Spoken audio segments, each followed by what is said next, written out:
Hey everyone, we are Acrovan Adventures, and today we are going to show you how we built our roof deck. To make our roof deck, we are going to cut 4x4 supports, we are going to drill holes and bolt them through the roof, then we're going to create a 2x4 frame that attached to our 4x4 supports, and last we are going to lay decking planks across the entire thing so that we have a nice sturdy platform to walk on. So we're trying to make sure the roof deck is flat, but as you know, bus has a curved roof. So what we need to do is figure out what angle we need to put it at, and that's going to be determined by where we put this support on the roof. So the further out you go, the more of an angle you're going to need to cut. In order to do that, we are putting a board on here with a level so that we know where it's flat. The bus is also level, so that's important to note. But really what's important is the angle. So if this is level here, what we're going to do is take our 4x4 to wherever we want to put it, just draw a line where this board is, and that's going to tell us exactly the angle that we need.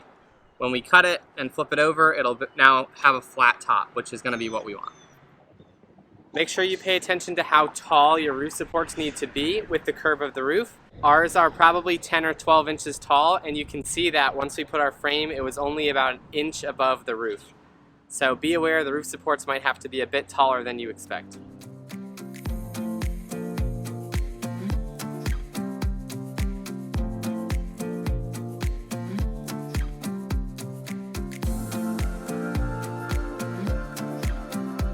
We have drawn a straight line down the center of the bus so that we know where the middle is, and we are measuring the same distance from each side. For us, it's 34 inches. That gives us a lot of support on the outside without making the angle too steep on this. So that's what we're doing, measuring 34 and 34. So we cut all the supports and we knew kind of where we were going to put them, but now we are measuring exactly where we're going to put them and marking it down. So while we're doing that, we are putting it in the right spot, making sure it's level on the top, and kind of just pairing that with our measurements, so it should all be the same.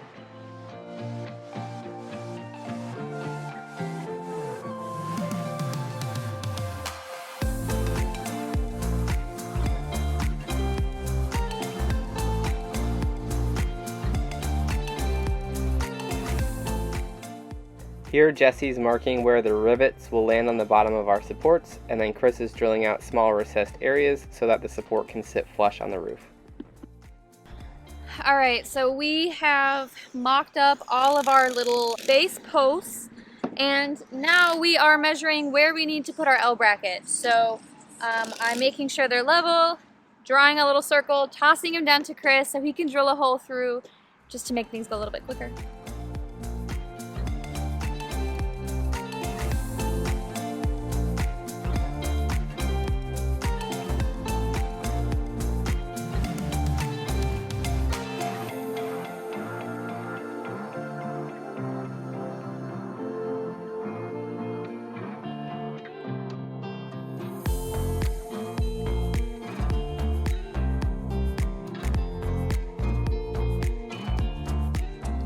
We are using pressure-treated 4x4s for our main supports. Pressure-treated wood is very important if you're going to be using it outside all the time so that it doesn't rot. To drill the hole, we've marked where they should go, and I would recommend using a pointed wood bit because it has less tendency of walking around.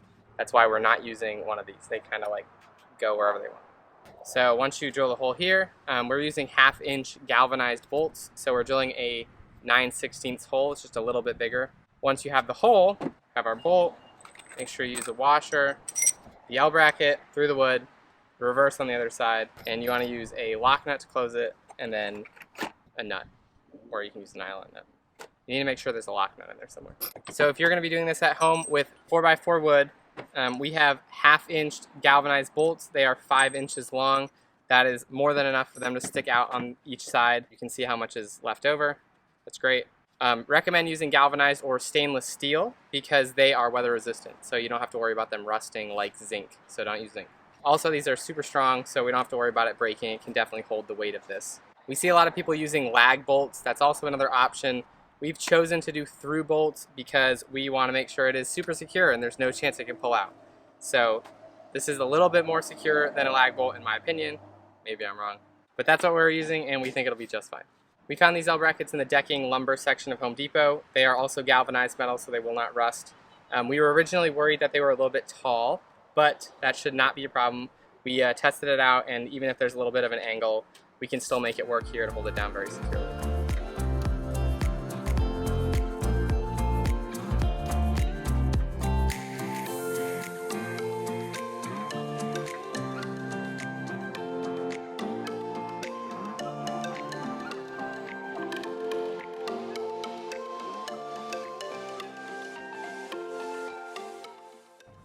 It's okay if the metal braces aren't perfectly flush with the roof, because as you tighten the bolts down, they will bend a little bit into place.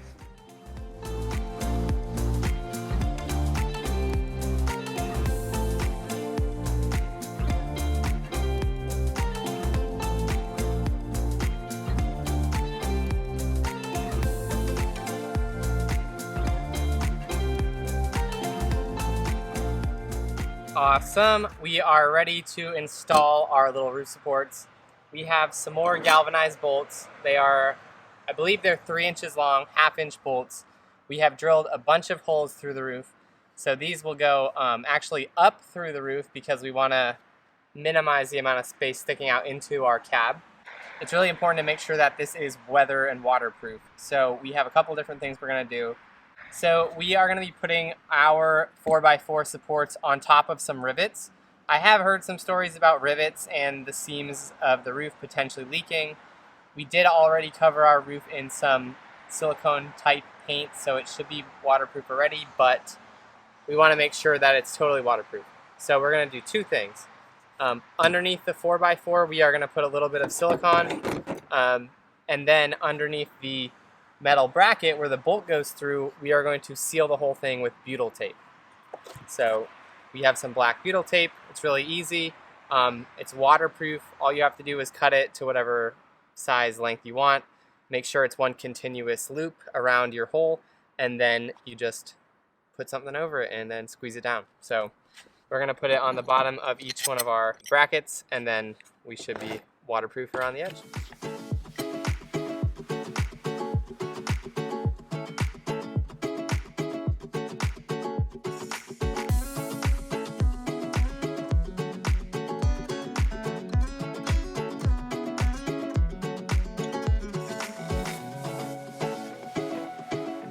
As you're tightening the through bolts, it's a good idea to have somebody on the inside of the van.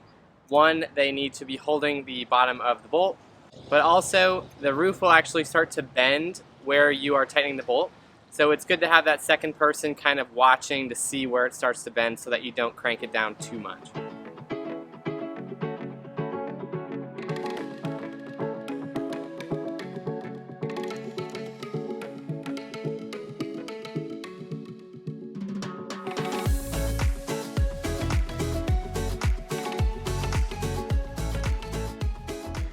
A lot of buses come with this kind of vent on the roof.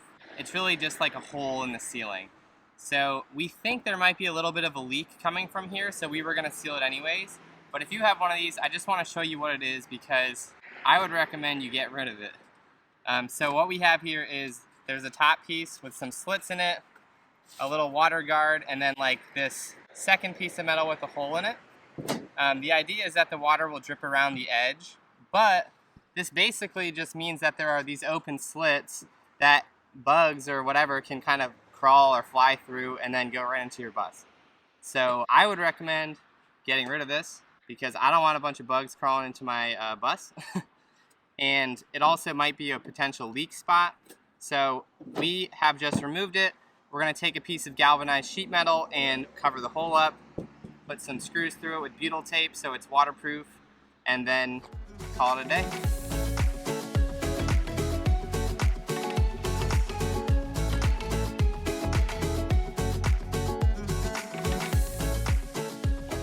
All our posts are installed through the roof of our bus. We now need to just start framing our deck. What we're going to do is take some pressure treated 2x4s. We're going to run them the length along the bus by attaching them to the outside of those posts.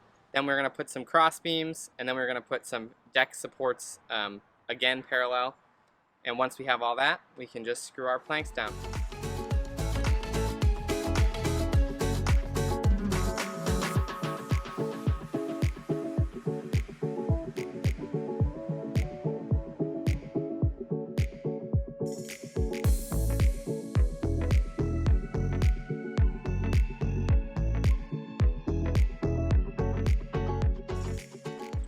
This is the start to our roof deck frame up top. We have these parallel supports going in. We are going to end up with our planks, our wooden decking, going perpendicular to the bus this way. So in order to do that, we need to make a couple more supports that run parallel across here. So we have built a little bit of a frame, and what we're going to do next is we're going to add some parallel supports going like this, and then our decking will be able to sit flat across all of them. We are still using pressure-treated 2x4s for this wooden frame portion. We are using pocket Craig screw holes to hold our inner frame to our long outer supports. When you have pressure-treated wood, it's really important to use outdoor screws or screws that are okay for pressure-treated. So we have these long 2.5-inch outdoor Craig screws. That's what we're going to be using. We also are gluing them together, so that's good.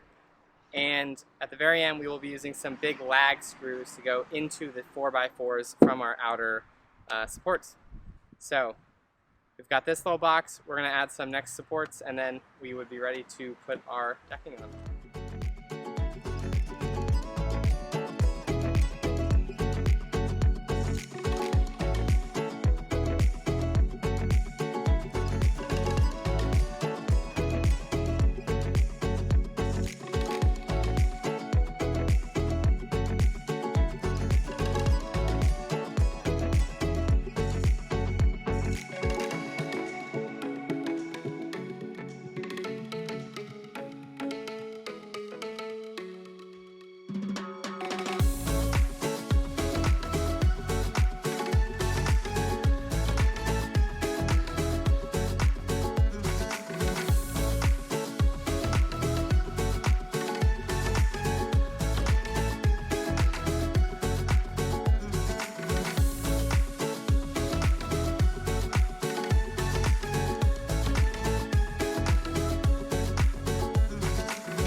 We are in the middle of our roof deck.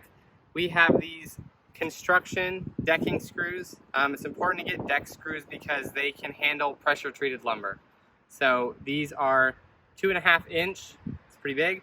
Our boards are 5/4 inch, and then we have 2x4s. So there's gonna be quite a lot of grip going into our 2x4s. We are putting 2 screws in each support. That way we don't have to worry about any boards flying off. And we're just going all the way down the way. So pretty straightforward, just a little tedious. We are being a little extra here, but we are making sure that we have the good side of the board facing up.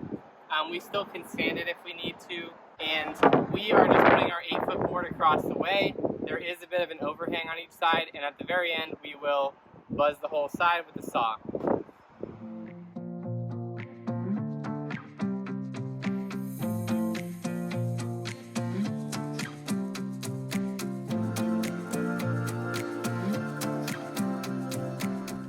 So it was really windy the day that we were recording, so the audio was kind of bad, but what we're trying to say here is it's important to put one board on at a time because you need to be able to see the frame underneath for your screws. So it's going to be really tempting to just lay out all the boards on top, but then you're going to be guessing where the frame is. We recommend putting one board on at a time, then screwing in so that you know exactly where the screws need to go. One other pro tip, if you're using wet lumber from a hardware store, you do want to put the boards right up against each other because they're going to shrink quite a bit in the sun. It's important to have a gap so that the water can drain off the top, but because the wood is wet, know that they're going to shrink quite a bit and you'll end up with gaps anyways.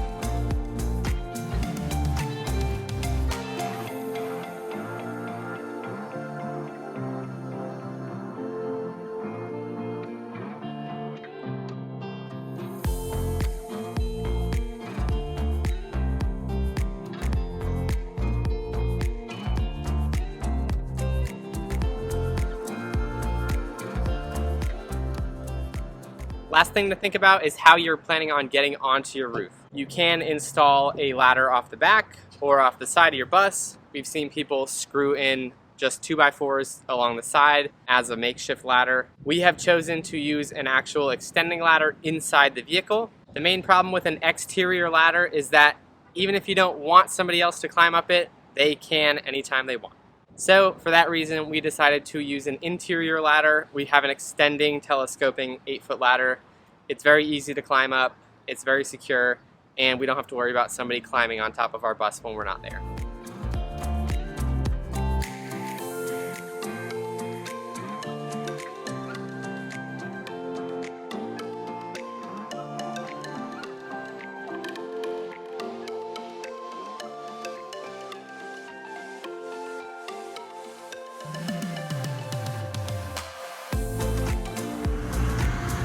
Done. Woo!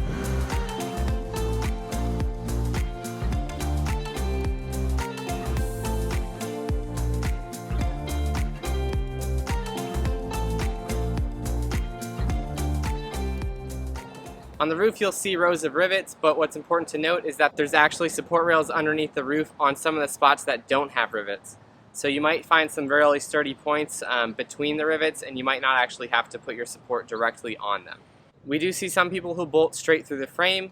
You can do that. We decided to actually put the anchor points on the frame, the strong part, and then the bolts going around that. That worked well for us, but we have seen some cases where people drill through. One thing to note is that your feet will potentially bend the roof if you're not on one of those solid points. So be aware. On our ends you can even see a little bit where it starts to bend when we tightened a little bit too hard. It's also important to note that the rivets are not necessarily symmetrical and they might be different from one row to the next. So it's a good idea to try and find a center line in your bus, measure out from there, and then draw some kind of line so you know where to line up your actual feet so that they're all consistent. Also, make sure you're paying attention to whether or not your bus is level to begin with. When we were installing our side supports that go along the length of the bus, we found that it was much easier to install from one end and then continue forward. We tried to kind of go from the back and then jump around, and then what we found is that to make it level, we ended up mismatched. So if you start from one end and then try and continue, you should end up with nice level joints. Be aware that your lumber is going to shrink quite a bit in the sun. We put our boards right up against each other. We got them from Home Depot. After a couple months in the sun, we have found that they did shrink quite a bit. That's not really the end of the world because it allows for water to flow straight through and drain a lot more properly. Be sure you're using decking screws that are specifically made for pressure-treated lumber, and be sure you're using pressure-treated lumber so that it's very weather resistant and will last through time. We chose to use 5/4 thick decking planks as our main support on the top. We have seen other videos where people use actual 1.5 inch thick 2x6s or something like that. That is quite a lot of weight to be putting on your roof. We noticed that the bus does drive slightly differently around corners. It does feel a little bit heavier with the roof deck. We don't think it's unsafe, but we try not to add any extra weight that we don't need up there. So 5/4 thick is plenty strong enough to stand up there, have multiple people, and support anything you might want to put up there. The most important considerations whether or not you want to build a roof deck are: 1, do you want to spend the money? Our roof deck was fairly expensive, probably totaling about $1,500 in lumber. 2, it took quite a long time to build, a couple of days worth of work. And 3, do you really want all that weight on top of your vehicle? You could settle for a smaller deck if you don't think you're going to have parties up there, but we're social, we're extroverts, we think we're going to hang out up there, so we wanted the whole thing. The L brackets that we use to hold it onto the roof are for concrete anchors. They are very sturdy galvanized metal. Doesn't appear that thick, but they are super strong and they are meant to hold decks and foundation in place. I was originally concerned that they were going to be too tall and at the angle it was going to kind of be maybe not sturdy or something like that. We found that is absolutely not the case. They work totally fine and they are very secure and meant to be outside all the time. For a short while we considered some L brackets that are designed for strut channeling. They were a little bit smaller. They did have some thick metal, but I wasn't 100% sure that they were waterproof, which is why we ended up going with these ones. They are waterproof. That is very important for your exterior of the vehicle. If you enjoyed this video, please give us a thumbs up and subscribe to our channel below. We'll provide links to all the tools that we've used in the description below. Be sure to check out our entire build series and our other videos. Thanks everyone for watching. We are Acrovan Adventures, and we'll see you next time.